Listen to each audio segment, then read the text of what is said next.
Die SUV-Welle rollt und rollt. Auch mit E-Antrieb sind die Hochsitze gefragt. Peugeot bringt den 2008 so auch als E.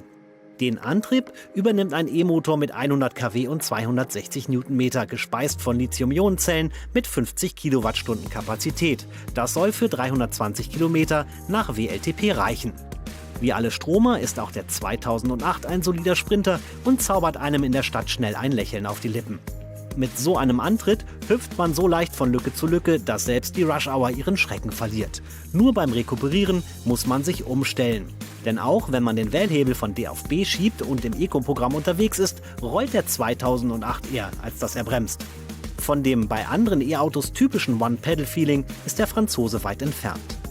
Natürlich lässt der Elan jenseits des Ortsschildes etwas nach, doch auch auf der Landstraße hält die E-Version mit den Verbrennern gut mit. Nur auf der Autobahn ist naturgemäß früher Schluss, denn bei 150 km/h zieht die Elektronik mit Rücksicht auf die Reichweite den Stecker. An einer 100 kW-Säule dauert eine Ladepause im Idealfall nur 30 Minuten. Daheim an der normalen Buchse über 24 Stunden. Wer das Sportprofil nutzt, freut sich zwar über die Akkus im Boden und den tiefen Schwerpunkt, spürt die Kilos in Kurven aber nach außen drängen. Das Autobild-Fazit: Er fährt so gut wie die Verbrenner und hat genauso viel Platz. Die Reichweite taugt für den Alltag zwischen Supermarkt und Kindergarten.